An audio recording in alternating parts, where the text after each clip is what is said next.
know that I should mention Barbara Tuchman today. Barbara Tuchman is her name. And actually, are there any like FDR people in here who like know anything about FDR, the New Deal? Morgenthau, his Treasury Secretary, this was his niece. So Barbara Tuchman is like a classic, like, center liberal historian. So Barbara Tuchman is her name. Barbara Tuchman. But she wrote this book called Guns of August. But she also wrote this book called The Proud Tower. And The Proud Tower is like a book of essays about different topics from around like World War I. Because World War I, Guns of August is about World War I. Like why World War I, what happened in World War I. And it's a very accessible history, very good. But in The Proud Tower, there's an essay in there about anarchism. And around the time of the turn of the century, there was a huge problem. So problem if you were a fan of the state, I guess, of political leaders being assassinated. The King of Italy was assassinated. Multiple U.S. presidents were assassinated. That's how Teddy Roosevelt becomes president. McKinley's assassinated by an anarchist. And these people believed that by assassinating the heads of state that they could cause chaos and then revolution could come up. And it was called the propaganda of the deed. The propaganda of the deed. And so there's an essay in there about, and it was a lot of them were coming from like Italy and places like that. And she covers like the Wall Street bombing. If you go to Wall Street today, I forget which bank it is, but there's a section of the building that they left intact, but basically in like 1905, I think it was, something like that. These anarchists filled a wagon full of dynamite, covered the wagon, drove along Wall Street, parked their wagon in front of the bank, got out and ran for it, in like an old school like car bomb type of situation. And like blew it up and killed a whole bunch of people. And like the parts of the wall that had like blast damage, they left part of that there, so you can still see that today. I forget where exactly it is, but if you Google it, you can find it easily. But yeah, so this is critical though to understanding why people were not terribly freaked out initially when Franz Ferdinand gets assassinated. Because remember, when we learned about this in high school, we learned that, well, everything was fine, and then Franz Ferdinand got assassinated, and so then everybody had to die in a 4-year-long slog. Was that the guy that was trying to get the sandwich in World War I? Oh, he was. That's the guy. They took a wrong turn. Oh, yes, okay, yes. The little princip was, oh, yes, I am totally going to go through that. Yes, it was such a like weird, I don't want to say comedy of errors, but yeah, I suppose, yes. Yeah. So we're actually going to go through that today. We're going to blow the whole thing up today. So we'll get to why they wound up on that street and took a wrong turn and tried to turn around, and there had been a botched assassination earlier in the day. That's kind of what I'm going to be wrapping up with, because I'm going to save the run of the war for Thursday. This is not a class on military history. I'm not a military historian anyway, so I'm basically going to zip right across the surface of World War I, explaining the major battles, explaining the domestic political situations, which is important for understanding because, of course, Russia is going to collapse in the middle of this war for domestic political reasons, and that's where we're going to get the Bolsheviks from eventually. Yikes. So that's important. And this was it, right? Oh, I grabbed the wrong one. Oh, I'm so impressed if I did. Did I grab the wrong one?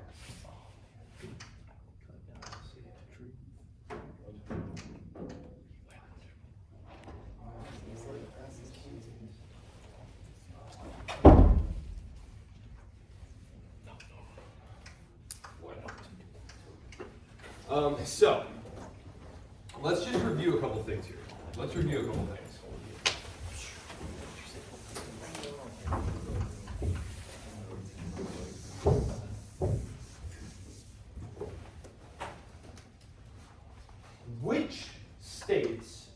Which modern European states are created in the latter half of the 19th century that cause problems in terms of the balance of power in Europe.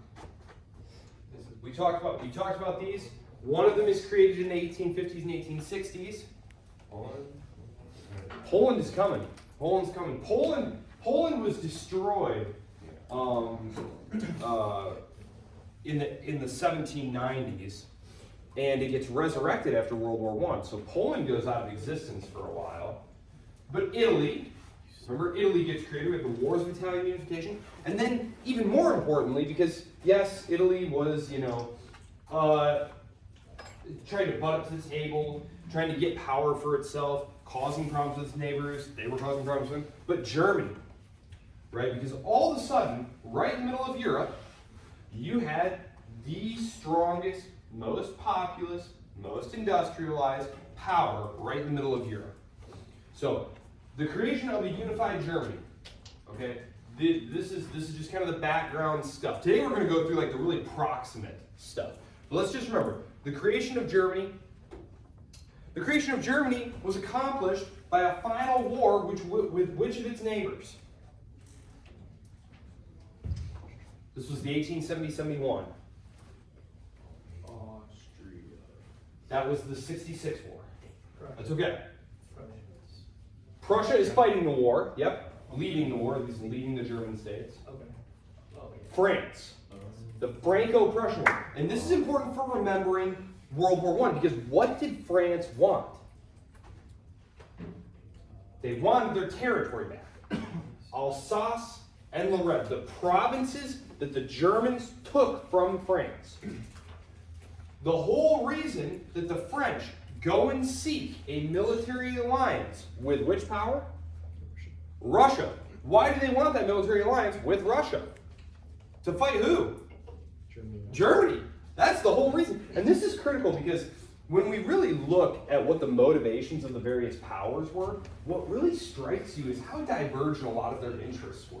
Like, Russia, they weren't that interested in fighting the Germans. Not really at all. They certainly didn't care about Alsace and Lorraine, and they definitely didn't care about things like French claims on Morocco and stuff. But, it's kind of that's the thing about mutual defense treaties, right? Is when you make a mutual defense treaty, you're handing a lot of power to your partner because you don't always have the same priorities. We see this right now. This past weekend, I believe it was, the Trump administration, I think it was Marco Rubio, essentially said, look, we and the Israelis, we're allies, but we have different priorities and different objectives vis-a-vis conflict with Iran. And this is kind of the same thing here. Like, yes, the French and the Russians are partners, but the Russians are after expanding their influence in the Balkans and eventually capturing the Straits. The French are after some territories that the Germans took from them.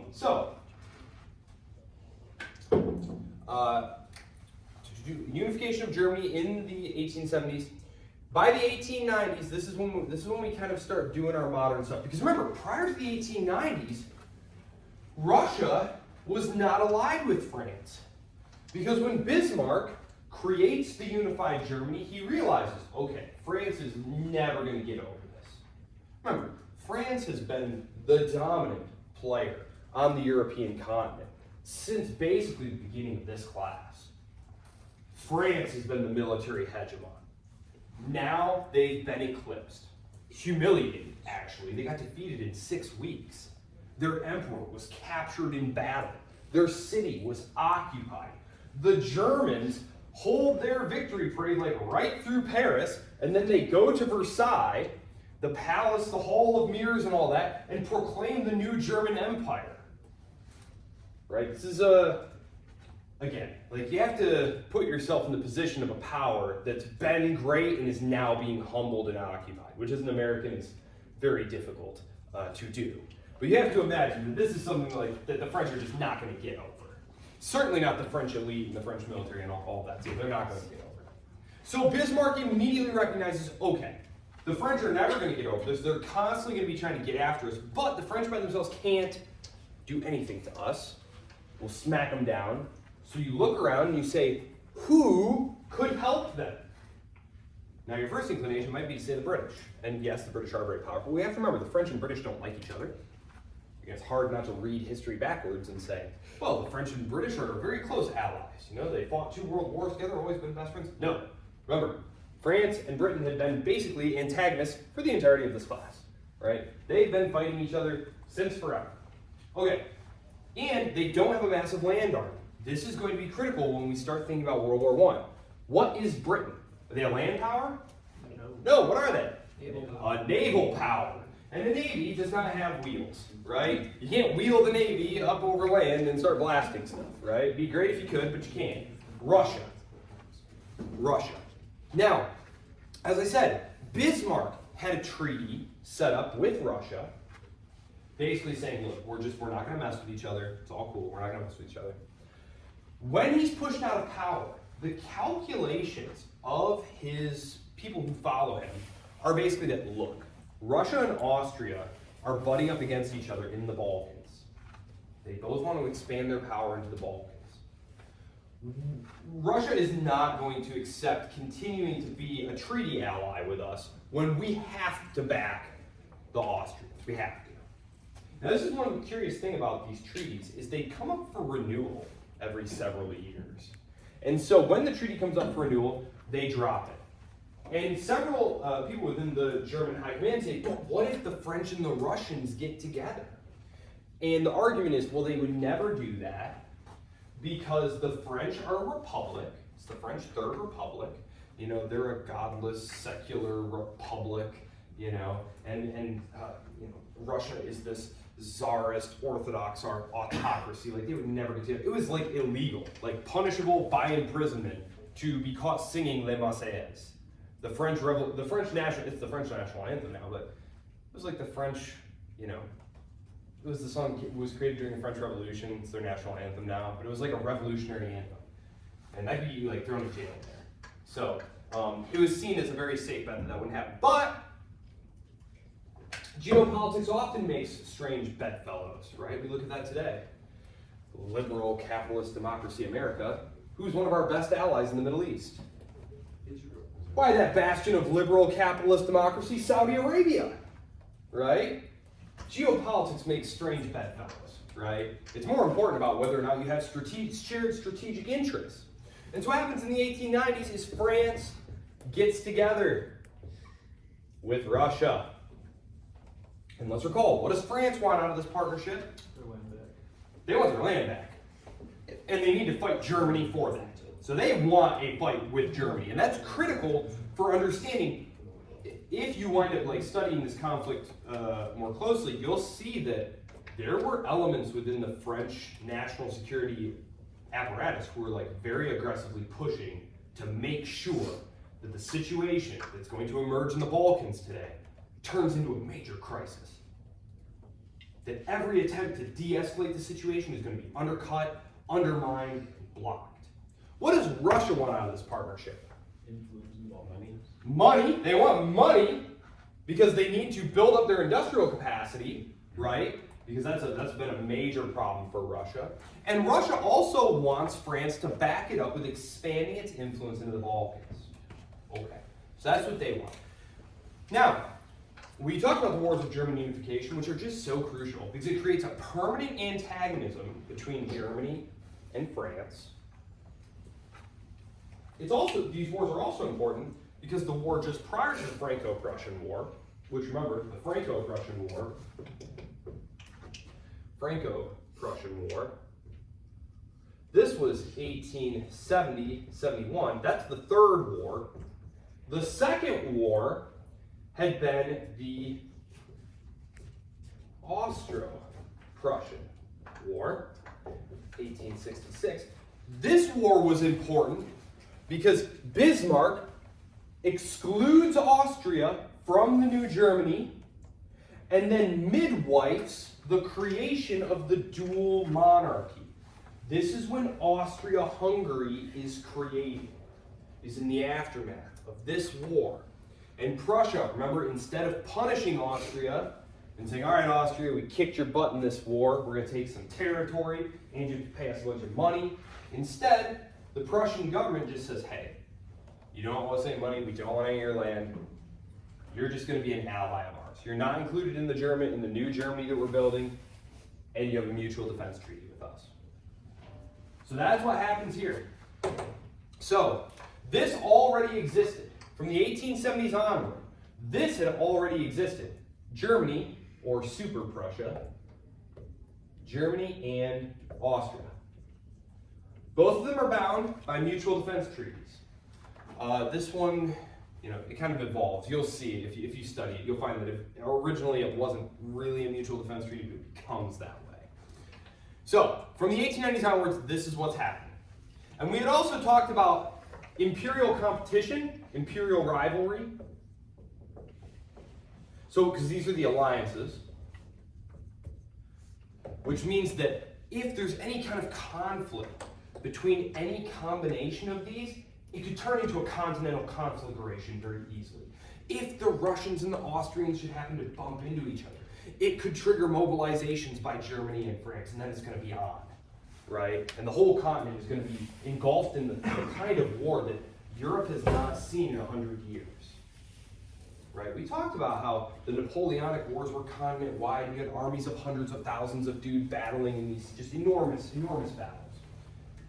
Well, after that, we had said the period 1815 to 1848, there was virtually no conflict among the European states. They were all just trying to keep their populations under control, prevent revolution.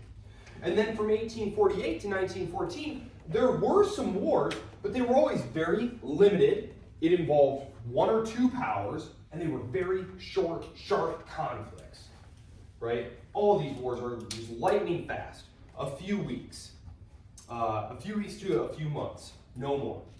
So we have the alliances, we have the imperial rivalry. This one's going to be important when we talk about British thinking. Because yes, today I am finally going to explain what Whitehall was thinking. Because it's very obvious what these powers were thinking here. Germany is fearing encirclement, right? Think about it. Germany, strapping, tough, very strong, but also surrounded on two sides by some pretty serious powers.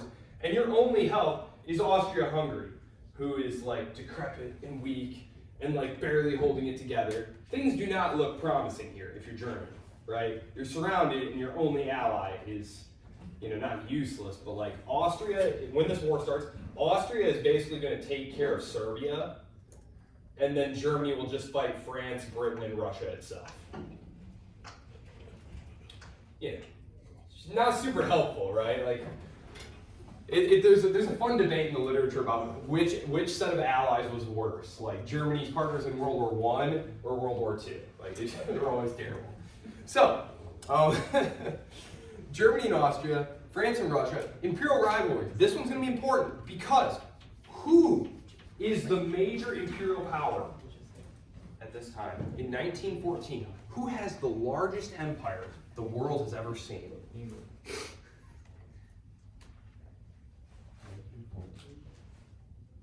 Britain. Britain is the undisputed, most powerful state at this period. Like from the end of the Napoleonic Wars to 1914, Britain is the dominant world power. They have the most territory, the biggest economy, the most industrial capacity, the most military capacity. They don't have a large land force, but their navy is, second to none. They have 2 or 3 times as many ships as any of their rivals, right? So when we talk about imperial rivalry, Britain is the dominant imperial power. Now, who are its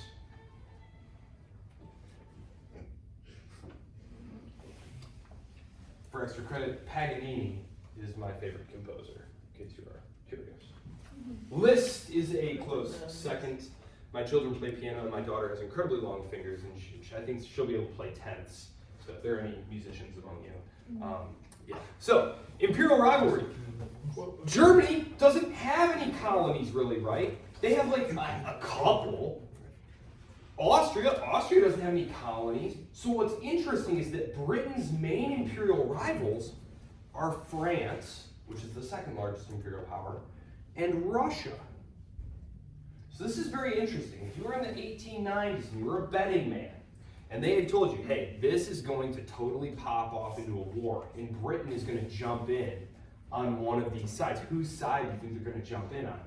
The smart money would have gone Germany and Austria. There's no way that Britain is going to ally with Russia. First of all, Russia, are you crazy? Like, they're right near India, threatening India and Persia. They're threatening the Black Sea and the Eastern Mediterranean. France is always trying to cause Britain problems in Asia and in Africa and all their colonial holdings. Imperial rivalry. Arms buildups. Arms buildups. Remember, you have to have the latest and greatest war material that modern industry can create. You need tons of it, ready to go. Remember, big Napoleonic battle, you might use 1,000 shells in an entire day. Now we're gonna blast off 1,000 shells, in a half an hour, right? Like, no problem. There's just the amount of ordnance that's being fired is incredible. And so the arms buildups, and with the alliances, don't forget, there was joint planning. These wars are starting to look very, very modern. You have permanent general staffs whose only job now is to plan wars and contingencies. Okay? Now, let's talk a little bit about the major war plan that everyone knows about because everyone's spying on everyone else. And if you are a military person and you are looking at a map, you can just kind of see certain obvious things. And one thing that is fairly obvious to everyone, I'll pull up a map here. I'm going to have to turn that light off, sorry.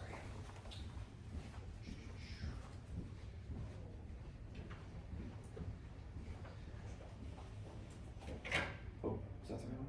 No. Yes? No. Yes. Is everyone primed to fill out their bracket for the Spring Arbor University March Madness competition? Already did it? Okay. I don't watch college ball, but I fill it out. Okay. Okay. I am going to be filling mine out probably tonight or tomorrow. I've got 6 brackets. Just 6 brackets? I was thinking about letting my son do it, but he did such a terrible job last year that I think he might get fired. 12.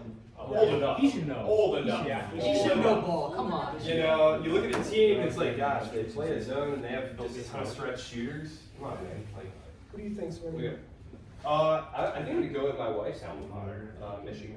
Oh yeah. Oh, yeah. I'm gonna go with Michigan. You were in St. Patty's Day, go green. I think I took Michigan losing to, I think it was Alabama or Arizona. Yep. I don't know what it's Alabama just lost their second best player. Yeah, Because it's down to the drugs. Alabama's best players going to jail. The drugs is crazy. What happened? Here we go. Like I said, I don't watch college ball, I don't know what's going on. So I was just gonna show you this map of the European. Let me see. I just want to show you a map here, just so we can remember. Yeah, here we go. So as you can see here, France is the blue stuff. We can see that France is the second largest imperial power. Pink is the British Empire right here, right? So these are the 2 largest empires. But we can also see where the British Empire is butting up against each other. And we talked about this neutrality zone and Afghanistan there. So that's what's going on there as far as the imperial stuff goes. We also have nationalism. Remember, these are kind of our general causes. These are kind of the general causes of the war. These are sort of the things that are all piling up. There's a certain school of World War I historians who basically argue that World War I was inevitable. And in their depiction of it, you have a scale, an old-fashioned scale. And on one side is peace, and on the other side is war. And just more and more and more and more and more things just keep getting put on the war side of the scale, and eventually the scale just flips over and kills everyone. And it was like, well, you know, it was inevitable. That was just going to happen. I happen to be a member of the School of Historians, we're called post-revisionists, who take a much more contingent view of things. We recognize that, yes, things were getting increasingly dangerous. All of these things are getting increasingly dangerous, and there's going to be a lot of very close-run misses that are going to happen that we're going to start talking about in just a few minutes here in the run-up to the war. But there was a way out. There were decisions that could have been made to de-escalate the situation. Certainly, when we look at the British, and I'll leave it to you to decide whether or not you think that it was vital for Britain to get involved in this war. But as we look at this map, you can see it's British involvement that turns this into a world war here. Because none of these other powers, especially these central powers, they don't have empires. They don't have empires. France does not have massive naval fleets crossing the Americas, doing lots of business there. Of course, U-boat warfare, submarine warfare in the Atlantic is one of the things that's going to bring the United States into the war, because British shipping starts to return. So, map of the European empires here. Let's pull up the map of Europe, yes, because I need to show you how any sensible person would invade France. I will be studying this in Yes. the future. Yes, we were in Model UN when we were younger, and we were Germany, and we invaded France after we had solved our world conflict, and then we invaded France. So here we go. If you're Germany, and here's France, right? We have this narrow border. This right here, this is Switzerland. Who's seen Sound of Music? Ah, beautiful. I'm so glad you've seen that. Okay, remember when they're escaping Germany into Switzerland? Climbing the mountains, right? Mountains. So we're not going to try and invade France through the mountains, right? This is all mountains here. This area right here, this border that they share, was entirely fortified. Maginot Lines, World War II. We will get there. Because, again, I think I mentioned several lectures ago that war colleges teach about the wars that we just fought. And so young officers learn the lessons of the last war. What's the problem with this potentially, though? The next war might not be like the previous wars. And so when we talk about the Maginot Line, the French General Staff looked at all the lessons they thought they learned from World War I and said, well, obviously, this is what we should do in the event of a new war. But of course, the Second World War was not like the First World War. But we are actually going to do World War II, so we'll talk about armor. Armor is what changes. Towards the end of World War I, the British will introduce this odd metal contraption on these caterpillar wheels, and they call it the tank. Code word tank. I forget what their actual name was. It was something super British, but they all just called it tank. Well, the tank isn't very useful in World War I. It comes in very late. There aren't a lot of them. They don't really understand tactically how you should use them on the battlefield. By World War II, there are theories of armored warfare, and things like the Maginot Line just become kind of an expensive paperweight that you can just go around with your tanks, with your many tanks. So the Germans are looking at this and saying, oh golly, there's just a bajillion guns and forts and fortifications here. We don't want to do that. But this right here is Luxembourg and Belgium. And this is a nice soft spot right here. Most of the population is concentrated up here near the port cities. Liège, Bruges, very beautiful, very beautiful. But down here it's very woody and very low population. This is where the Ardennes, are you familiar with the Ardennes forest in northern France? Well, that runs over there. And so the Germans had, for about 30 years, had this thing called the Schlieffen Plan. The Schlieffen Plan, and this is a quiz question, I believe, for this coming week. The Schlieffen Plan. It was named for the chief of the German General Staff who dreamed it up. And he said, okay, look, France and Russia have become allies. Austria is useless. We are going to have to fight this war on our own. So here's what we need to do. We can't possibly fight a war on two fronts. So what we need to do is mobilize quickly, knock Paris out, knock France out of the war, and then speed back across Germany to confront the slow-moving behemoth of the Russian military. Because the Russians are massive, there's tons of them, but it takes them a very long time to mobilize their military forces and get them to the front. So the idea was, we'll strike quickly, knock France out of the war, and fight them one at a time, basically. Now, you're not going to be able to go quickly through all these fortifications here that the French have set up. And so for years, it had been well understood that in the event of war, the Germans were going to invade France through Belgium. This is kind of important because in later traditional historical writings, have you ever read like George Orwell or anything? Where he talks about controlling the present, meaning you control the past, which means you control the future. History is an exercise in propaganda, right? The way you tell stories about the past, right, is a matter of perspective. And so a lot of the British historians and people writing after the war wrote the history of the conflict and the origins of the conflict in a very particular way. It was not necessarily 100% true. For example, they were sworn to uphold Belgian neutrality because they had signed an 1839 treaty swearing to uphold Belgian neutrality. Well, then, many years later, when the minutes from the British cabinet meetings came out, we find that, oh, they actually didn't, at the time, view the treaty that way. They viewed it much like the Budapest Treaty with Ukraine.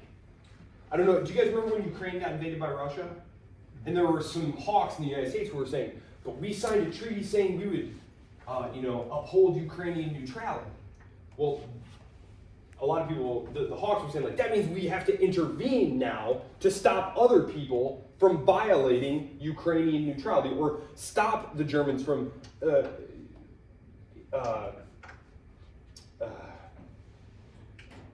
invading Belgium because of Belgian neutrality. But what it really meant was, if you sign this, you're saying that you personally will do this. So the British cabinet people like Churchill, Asquith, they were looking at that treaty and saying, well, look, the Germans might invade through Belgium, it's not a big deal, you know, we aren't sworn to like fight the Germans because of this, we ourselves just said that we wouldn't violate Belgian neutrality. So it's very important to understand that it was understood that the Germans were going to cut through Belgium to get into France. This later becomes part of the mythology of like the British cause. That we had to do this to uphold Belgian neutrality. Another thing that we're going to find here is that there's going to be a lot of historians, even historians I really like, we're going to emphasize the arms race, the naval arms race in particular. And I'll talk about that in just a second. But this is the map, this is what's going to happen. So the Schlieffen plan is this, bang through right here, race back across, and it almost works. It almost works. The Germans are going to invade this way, and they're going to be stopped within visual range of Paris. The French called it the Miracle on the Marne. The Germans were just steamrolling through the French forces, and they hit this river right outside Paris. Like the Eiffel Tower could be seen in the distance. And the French general staff were rushing reserves to the front. They commandeered all the taxis in Paris, and were like using them to ferry troops to the front to push the Germans back. So the Schlieffen plan fails. Just barely. It just barely fails.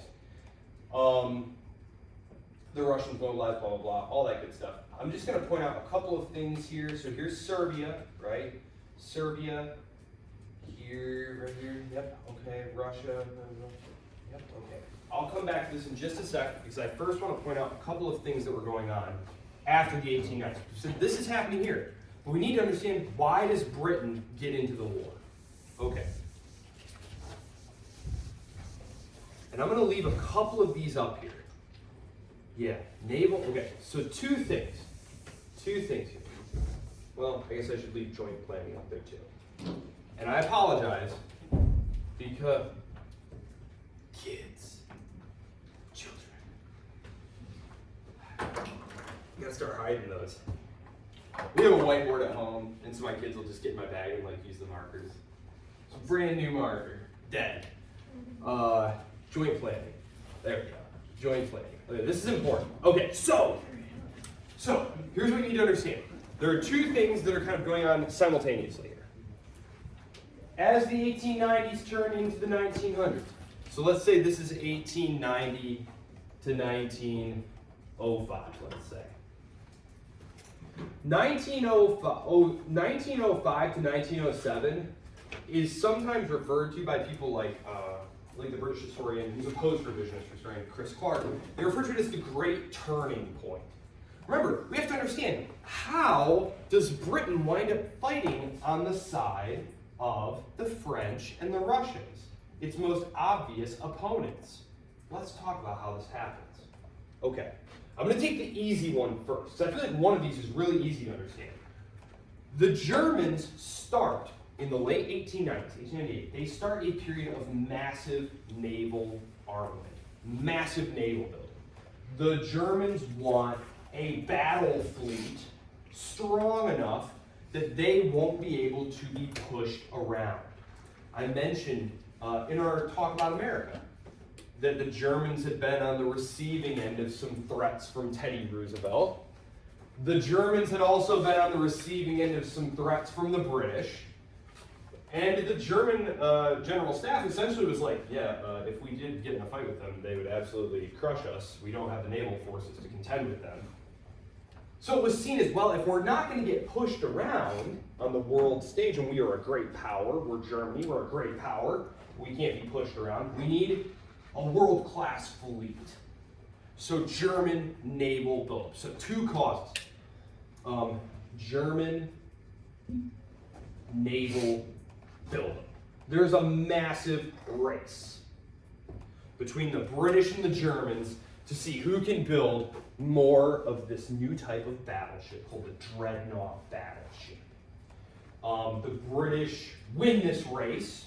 But you have to understand that this challenge to British naval supremacy, which has been a fact for over 100 years, right? No one living can remember a time when Britain was not the preeminent naval power, unquestioned. They had what was called the two-power standard, which meant that Britain's policy was that they would maintain at all times a fleet larger than the next two fleets combined. So they had like unquestioned naval supremacy. And the Germans tried to challenge this. And so you have to understand that rubs them the wrong way. It's kind of like the United States and China right now, right? China's starting to do some military buildup, and in relative terms, it's like they're still way weaker. But how does the Pentagon react? Ah, right? This is outrageous. You know, even though they're like still way weaker, obviously. This is kind of what's happening here. The British naval supremacy hasn't been challenged in 100 years. And now all of a sudden, here's this uppity power, Germany. Who do they think they are? Challenging us. There's also the problem of geography. Because remember, the Americans are becoming a naval power at this time. The Japanese are becoming a naval power at this time. But where are the Japanese and American fleets? Not anywhere close to England, right? What if Germany becomes a great naval power? Germany's fleet is going to be based right here. They could show up and be blockading England overnight with no warning.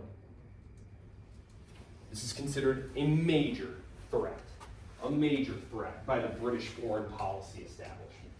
So that's one thing. That's one major thing. And a lot of historians, British historians especially, like to paint this as the reason for the war. That the British government simply couldn't allow the Germans to get any stronger than they already were, because if they crushed France, then they would be the hegemon of the continent. They could use the resources of the continent to build an even bigger battle fleet, and eventually, dominate Britain. Right? Ex post facto, this is a pretty decent story. But when we look at what they were actually saying at the time, there was something else that was going on here. For all its outward appearance, Britain's relative power was declining. They were becoming less secure. Britain in the 1870s had been number one in the world economically. 50 years later, they're third, behind the United States and Germany. And it's getting worse.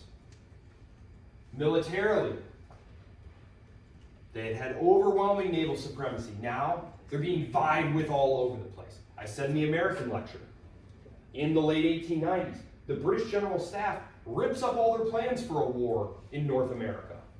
They don't have the resources for it. They make an alliance shortly thereafter with Japan, so that Japan can start carrying some of the obligations in the Pacific. They're stretched. Britain's empire has never been bigger, but relatively speaking, they've never been weaker. They're looking for ways to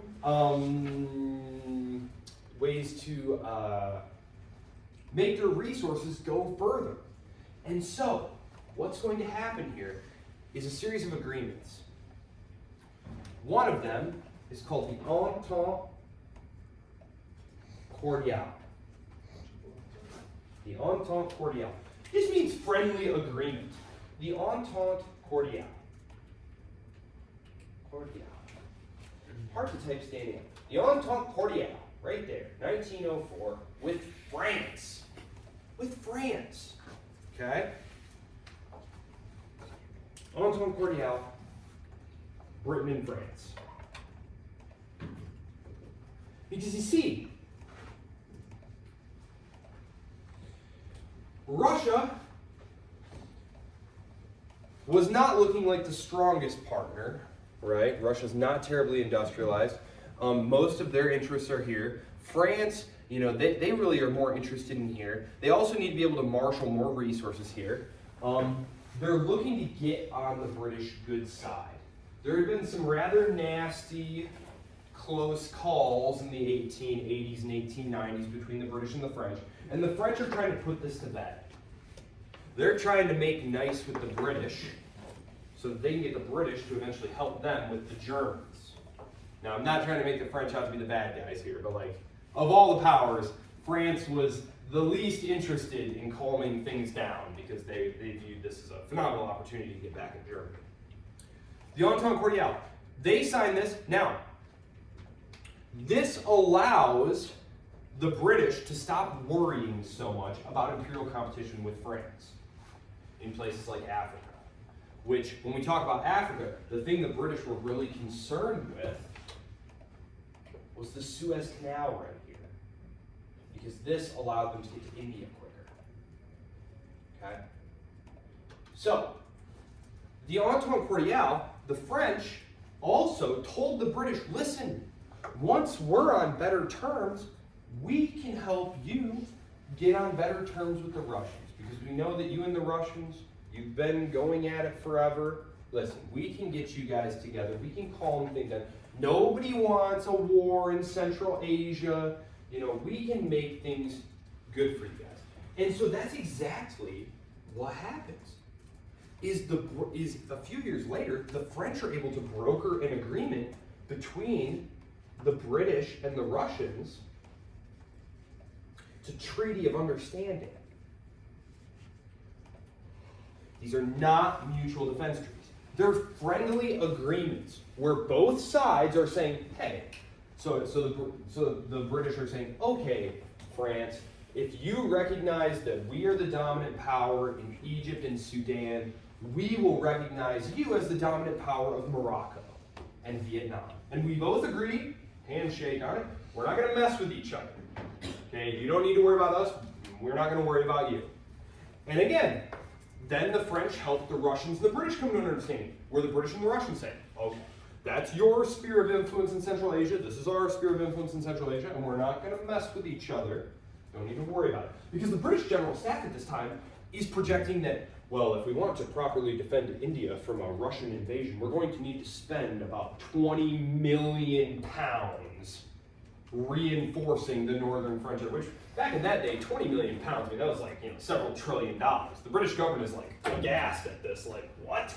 This is how much money we're going to need to spend to fortify India? They're looking for ways to cut costs. And so these agreements here, again, retrospectively, these were all kind of framed as, well, we were all very scared of the Germans, and, you know, so we had to all join together to fight the Germans. At the time, that was not anywhere near London's thinking. London's fear rankings was like number 1, Russia, number 2, France, and then a very distant third, Germany. A very distant third. Germany was annoying. It was annoying that they were trying to build a massive battle fleet, but the British crushed them in this naval race. The Germans never get close. In fact, all it does is provoke the British. Winston Churchill basically goes to Parliament and says, let's show these Germans that we're not going to be pushed around. For every dreadnought they build, let's build 3. Right? How dare they try and challenge us?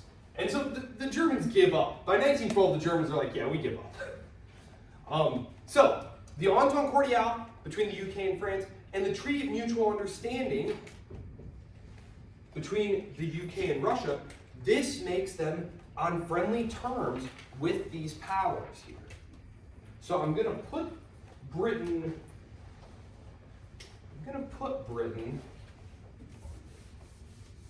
in a different color here. I'm going to put them in red, okay? Because these purple people have mutual defense treaties.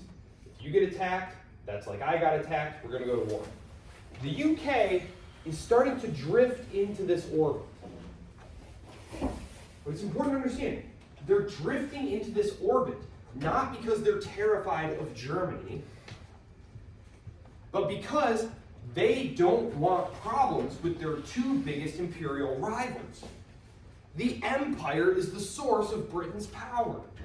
They're concerned with protecting the empire. And they're not trying to protect it from the Germans, they're trying to protect it from the French and the Russians. And they're doing it via treaties, via mutual agreements to respect each other's territory. Okay. Now, one thing that winds up happening though, and this is kind of critical, is the French and British general staffs start getting together to talk about joint naval plans. And what happens is the British general staff essentially tells the French, listen, your fleet is kind of a joke anyway. Why don't you just send them into the Mediterranean to deal with like the Italians and stuff if a war broke out, and we'll handle everything up here, right? The German fleet's going to be too much for you anyway. If a war did come, you'd get destroyed anyway. Don't worry about it. You just go deal with the Italians. Because remember, Italy, and I'm putting Italy in red,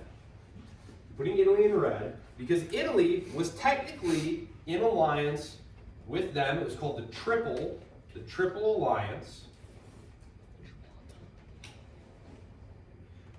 But we said the Triple Alliance was pretty unstable. And it was pretty well recognized by everyone that if war broke out between these parties, Italy was not about to go fight with these guys. What was the problem? What did Italy want? Yes, they wanted some empire. They wanted some colonies and stuff, but everybody wanted those. Austria and Germany weren't opposed to having colonies. What else did Italy want? Think of nationalism. What did Italy want? Remember we talked about this. Italy is supposed to have all the Italians, right? Well, there are a bunch of Italians here in the Austro-Hungarian Empire. And so the Italians are saying, hey, we'll help you, we want that territory. And Austria is saying, no way. And the British and French are saying, totally, yeah, sure. Help yourself. Yeah, sounds great. So this is why Italy winds up going over here. It's just purely opportunistic. Purely opportunistic. They want some territory. And the UK winds up over here. I found a really great summary of their thinking here. From a strategic standpoint. Because as war looms, the Prime Minister at the time basically goes to the Joint Staff and says, hey, why do we have to get involved in this war?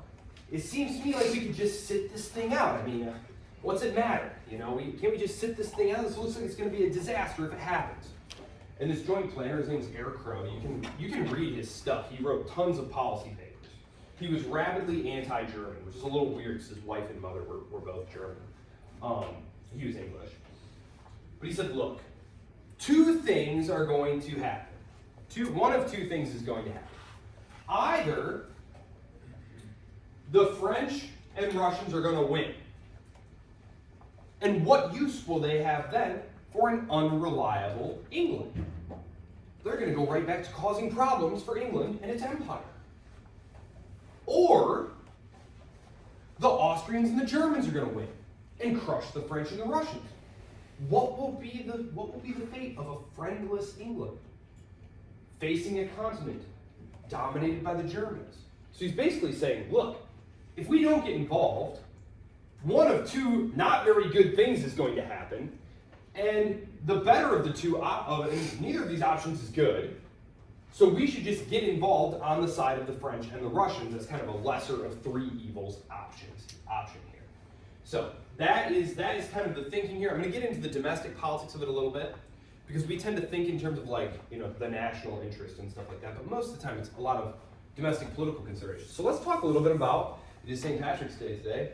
For history, I'm just letting you all know it is St. Patrick's Day today, so we have to talk about Ireland. Because, let's talk a little bit about Ireland.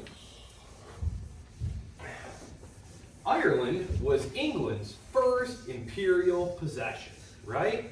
And Ireland, obviously, detested this situation for the most part. And they wanted this thing called home rule. Remember, in the 30s and 40s, the British government had started to look around at their white dominions, Australia, Canada, and say, well, you know, we can basically just give them like local self-government and then we'll run foreign policy. Well, the one that they didn't do that with was Ireland, right? So Ireland wants home rule. Okay? Now, starting in the 1870s, this becomes a huge problem because home rule bills start to be introduced. Home rule bills. Now, these bills are supported by the Liberal Party. Okay? So the Liberal Party. This is like a classical Liberal Party. The Liberal Party is supporting these, and conservatives, the conservatives, oppose it. Now, the way bills worked was this. You'd present a bill to Commons, right? And if the Commons approved it, the Lords would have to approve it. The Lords killed all the home rule bills. And that was it. There was no appeal. There was no way to appeal the Lords' rulings. Okay? However, just before World War I, there's a huge constitutional crisis because there's another home rule bill coming up, and it passes Commons again. Yes? Well, I was gonna say something about the Irish. Yeah. Love it. So I've like heard like in the past that they were also like taken into slavery in like the 1700s or like the 1800s. Was that 17. Like, Yeah. So the plantations? yeah. Yes. So, okay. So we have to be kind of careful there because as Americans, plantation has a very specific meaning that's very tied to slavery, right? And this is not to, and so this does actually tie in exactly with what we're talking about here because I need a better map of the UK real quick. Sorry, I'm going to pull up a better map of the UK. Okay. The United Kingdom. Okay, so when the British and then when the English initially conquer Ireland, right? They have local Irish lords who are kind of like their loyal vassals. They're like their collaborators, right? Like, listen, I'll let you and your family still be in charge. You can have your castle and everything. Just make sure that no one's rebelling and that everyone pays their taxes, etc. During the English Civil War, remember Cromwell? Remember the English Civil War? Charles gets his head chopped off? Well, when all that's going down, the Irish lords go, oh man, this is our chance. England's weak. Let's rebel. Well, once the Parliament is in control, Cromwell goes over there and kills them all. And instead of putting new Irish lords back in charge, they bring over English Protestants to set up large plantations, like large farms that they are owning and in charge of that are worked by poor Irish labor. Does that make sense? So when we talk about like the Ulster plantations, we're basically saying none of the Irish own land anymore, really. It's all good, loyal English Protestants who own the land. And it's just the poor local Irish who work it as like sharecroppers. Does that make sense? So, this is important though, because, let me pull up the map here. Here we go, Northern Ireland. Have you ever wondered why there's a Northern Ireland and a Republic of Ireland? This is why it happened. So, there was a very, very, very large concentration of English Protestant landowners up here in the 6 northern counties near Ulster. The 6 northern counties. Now, as Irish home rule was being debated, these territories here that were dominated by the Anglo-Protestant landowning class, they said, oh my gosh, are you being serious? You can't possibly abandon us to being ruled by all these Irish yahoos to the south. We don't want to leave the United Kingdom. We want to be ruled by London. And so the debate on the eve of World War I, because what had happened was the Home Rule Bill had been rejected multiple times. And sentiment was beginning to shift very strongly in favor of Irish independence, so much so that they were able to pass what was called the Parliament Act. And this said that if a bill has been passed by Commons 3 times and vetoed each time by the Lords, the Commons can go directly to the King and ask him to approve the bill. It was called the Royal Assent. Because the Lords are dominated by the Conservatives, right? Who are like, die hard, we would rather all die than Ireland be free. And so they're like, we will never approve this. And so the Commons, which is much more liberal, full of labor people and whatnot, they pass the Parliament Act. And they go to the King and they basically say, like, yo, listen, King, here's the thing, Ireland, the situation is this. If we go through with this, will you back us up? And the King basically says, yes, I will. I'll back you up here. And so the Lords are going to have to give way. Because, are you familiar with, like, FDR's court packing scheme? Where he was just going to, put, 20 new people on the court? That's what they were threatening to do to the Lords. They said, listen, House of Lords. Remember, it was all hereditary peers. It was all the, counts and dukes and barons who inherited their seats from their fathers and grandfathers. They were like, listen, if you cause trouble with this, if you try and block this, we will create hundreds of new lords and just pack the House of Lords with all new people, and then outvote you anyway and destroy the House of Lords. And so in an act of self-preservation, the House of Lords gave way. But something from the continent, from the far misty places of the edges of the continent. You ever read Harry Potter? I sometimes wonder about J.K. Rowling, and I would love, are there any lit majors in here? Europe and the British literary imagination?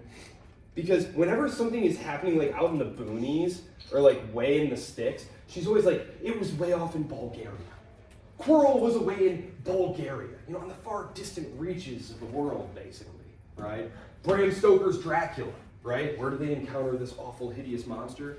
Transylvania, right? Way off on the edge of the world, right? So what's happening here is the British elite here we go, right in here. Okay, home rule. The fight over home rule is happening. The 6 northern counties are saying, no, don't abandon us. And here's the thing.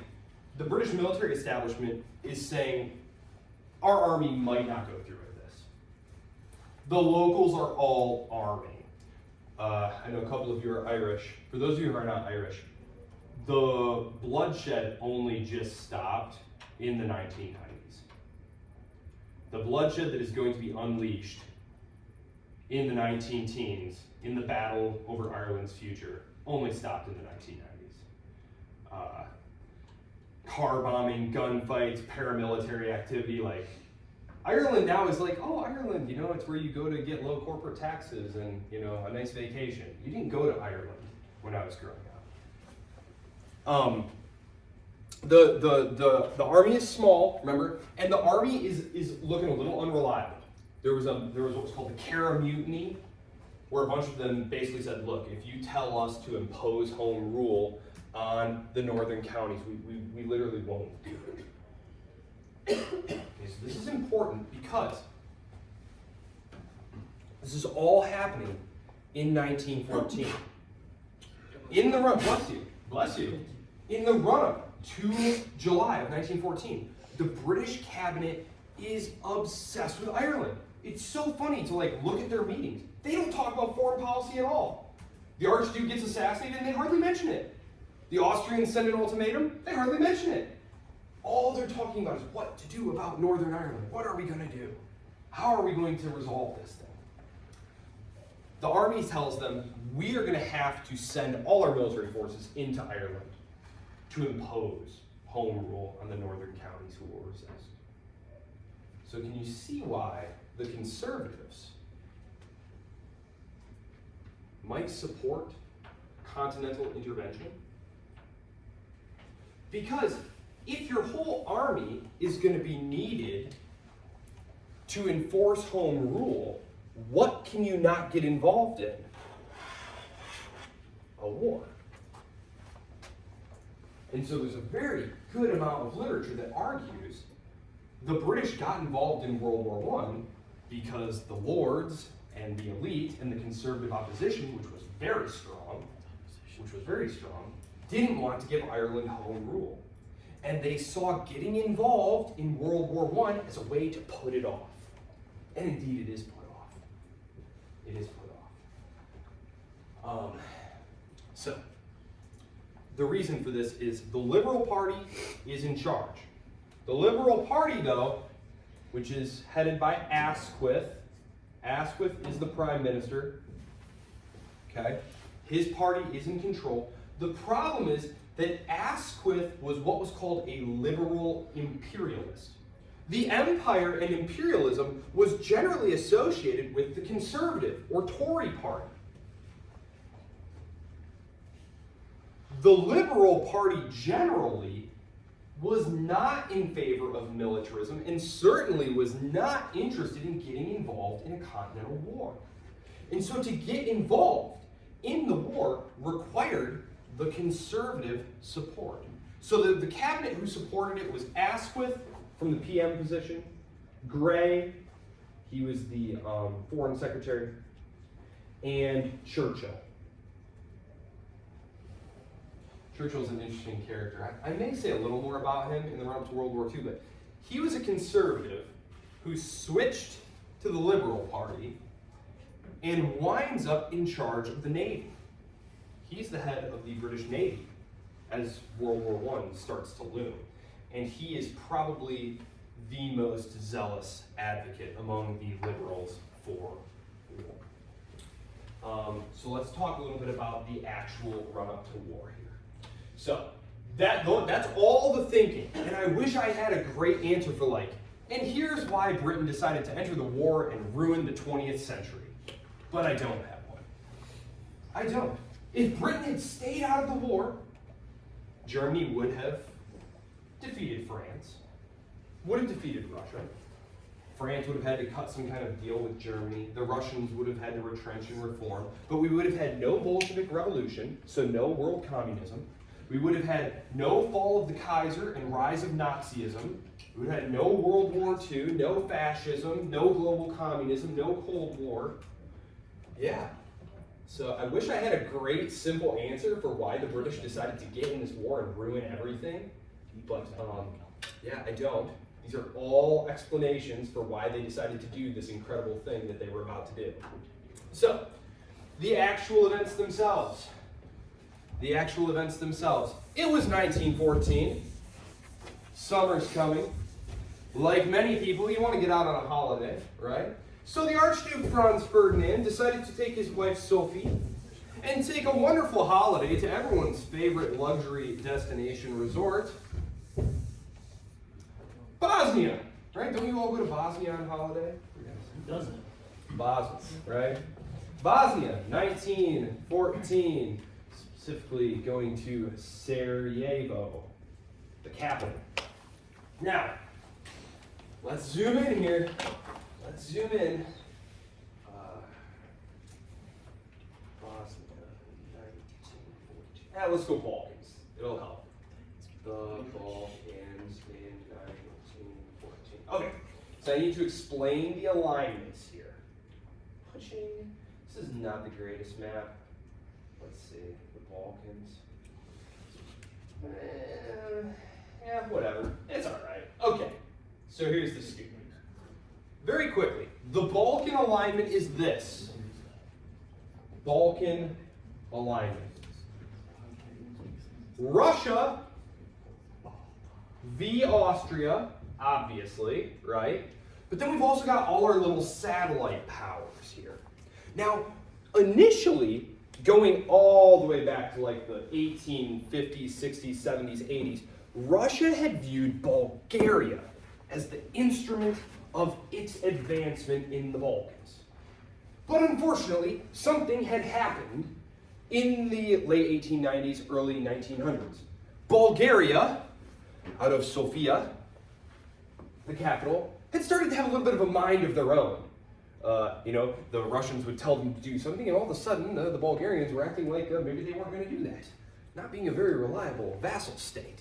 Even worse, right in the run-up to the war, the Bulgarians had allied, remember I mentioned the Balkan Wars, right? Balkan Wars 1 and 2 in 1912-13 and 1913-14, right on the eve of World War I.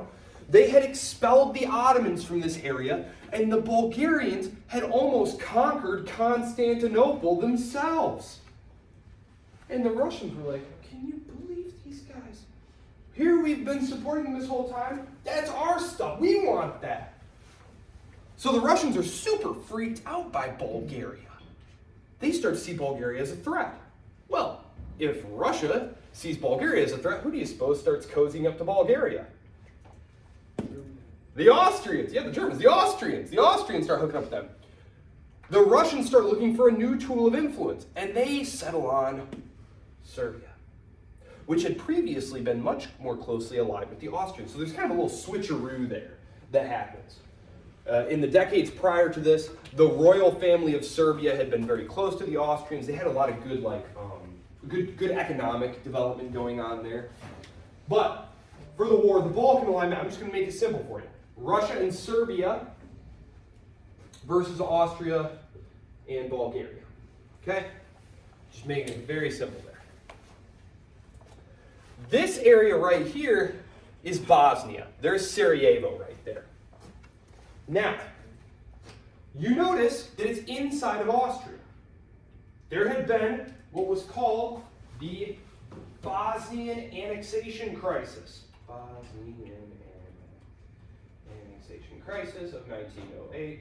I don't even know if that is Bosnian and Frank. I don't know. Bosnian annexation. I got practice typing standing up. The Bosnian annexation crisis. Remember, going all the way back to the 1870s in the Great Eastern Crisis, where they had the big four-power mediation and the Ottomans basically got told what was going on. And the Austrians said, listen, we are going to take control of Bosnia. It's not part of our empire, but we're going to administer this autonomous province.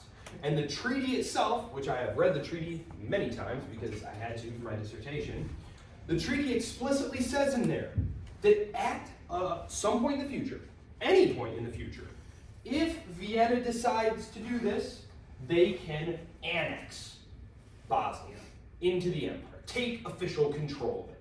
You're managing it, right? They're managing it right now for them, but at some point they may annex it. But the Russians have to agree to it, and they have to be compensated for it. Now, the Russians had gone to the Austrians secretly and said, hey, listen, we know that you're thinking about annexing Bosnia.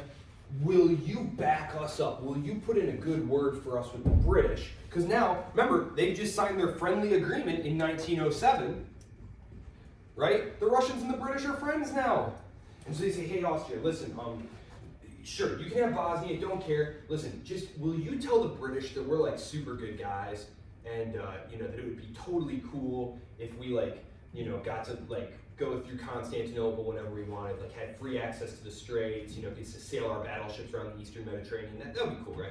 And the Austrians say, sure, we'll back you up on that. Sounds good.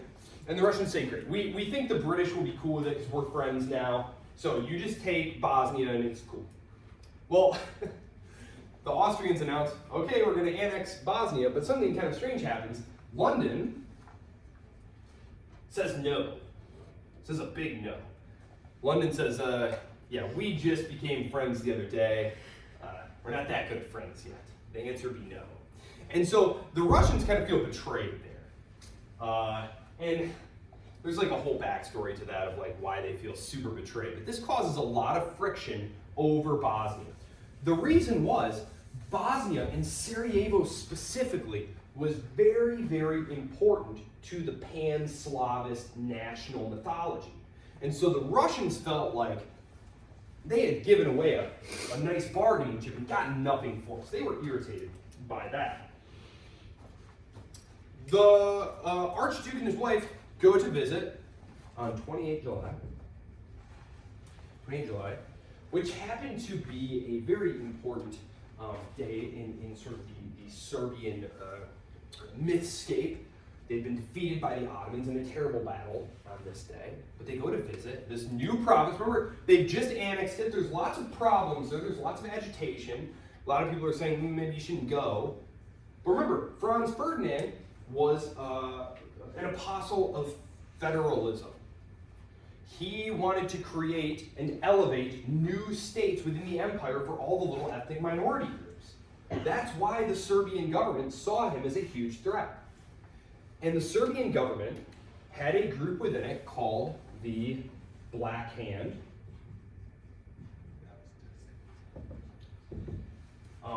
That's just what we call them. Their actual name was really long. It was something like the Party of Unification or Death for the Fatherland of Serbia or something like that. But we just called them the Black Hand. And the leader of this group was a guy named Apis.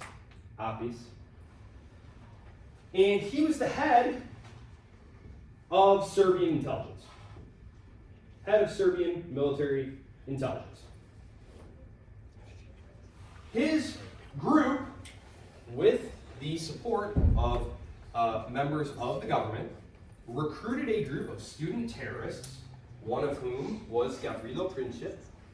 They armed them and smuggled them across the border into Bosnia with the express intent of assassinating the Archduke. The Archduke arrives. They have a parade.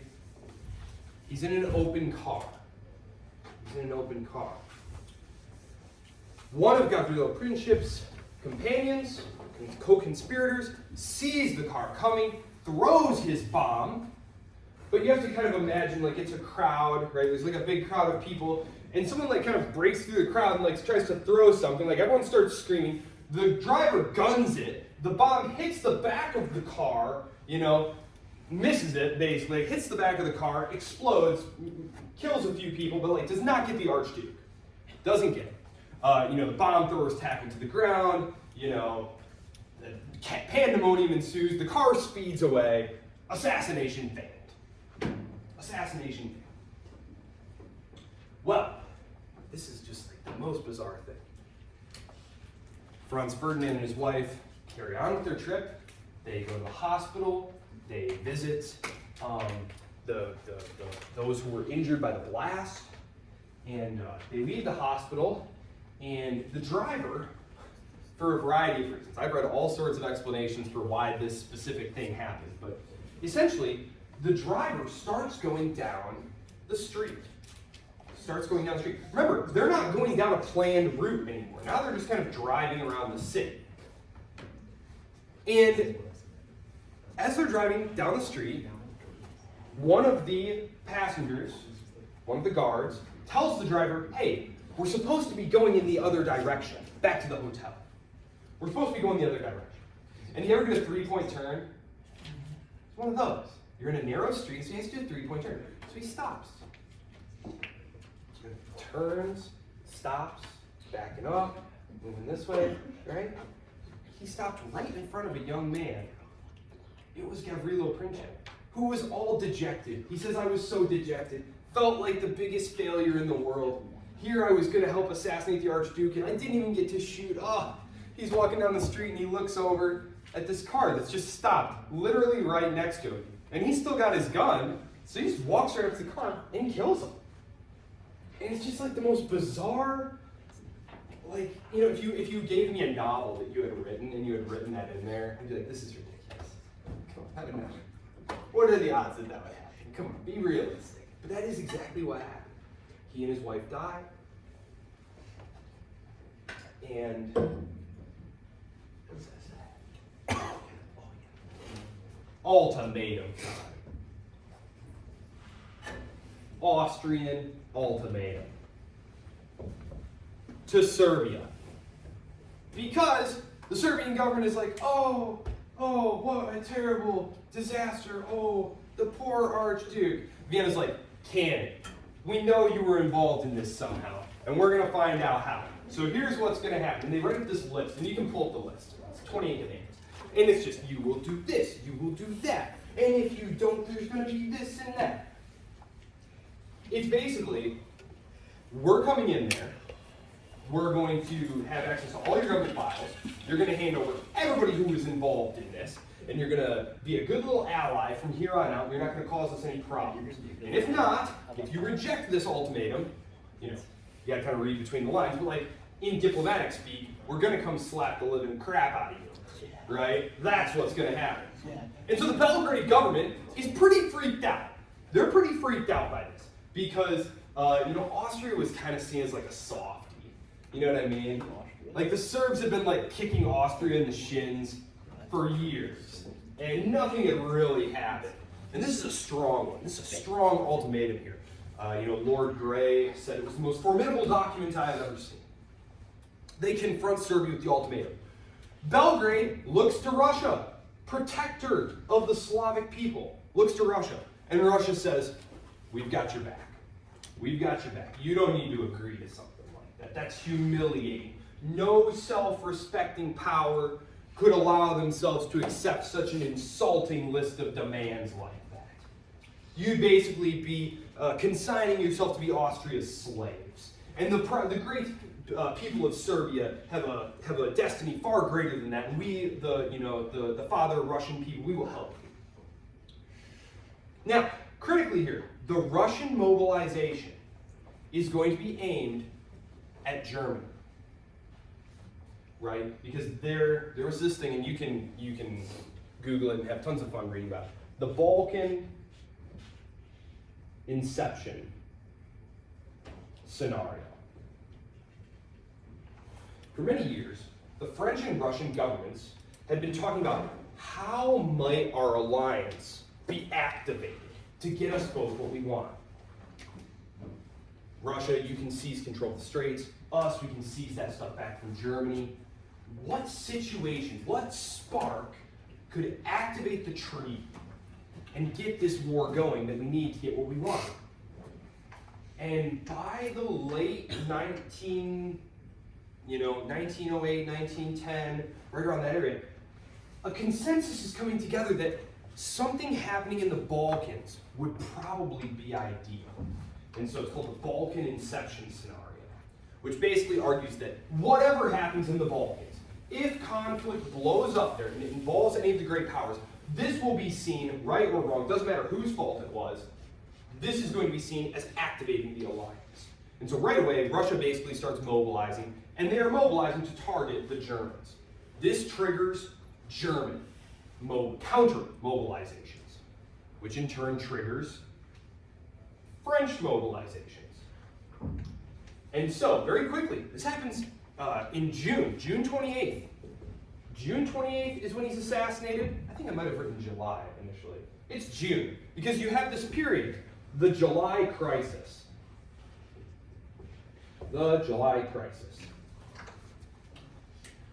Where all of these governments are scrambling to arm and mobilize, and the diplomats are moving way too slow. The diplomats are moving far too slow. The military machinery is coming into effect, and the diplomats. Just imagine that you are a French diplomat, and someone is coming to you, or a Russian diplomat, whatever, and you're sitting in a cabinet meeting with your executive and with the chief of staff. And the chief of staff is saying, well, we have to move now because, our mobilization schedules and plans are coordinated with our allies, and if we don't move quickly, we're going to be knocked out of the war before it even starts, and this is going to be a national disaster. And what are you saying? Well, we need to be patient, we need to allow time for positions to be articulated, we need to have some back and forth. Who do you think the head of state is more inclined to listen to here? They're all basically on the side of their military planners. And so, the July crisis, the Serbians reject the ultimatum, naturally. The Russians mobilize first. The Germans mobilize in response. The French mobilize in response to that. And then you're left with the British. By the middle of July, July 15th through the 20th, all of these powers are mobilizing. War looks imminent. The only question now is it going to be a continental war involving the four powers, or is it going to be a world war involving the British? And the British are the last ones to get in. As I said, it was a very close decision. Several members of the liberal government resign in protest of this war, but the conservatives back the British government. They back Asquith's government for involvement in the Continental War. Next time, I will take you through that very short, quick, sharp war that we all expected. Very short, very short. Several weeks, home by Christmas, that's what they always say. Home by Christmas. It's going to be short and fast, and we're sure to win. That's how you sell Christmas. Yeah. Like 1918. Right. And yes, so at the end of this, all the governments are going to be overthrown except for the French and British governments. All the rest of them are going to be destroyed. Revolution, horrible stuff. The quiz is already up. Oh, good luck to the women's basketball team. I know those are there any of the women's basketball team people here? Are they already in Iowa? Okay, some of them emailed me. Good luck to them.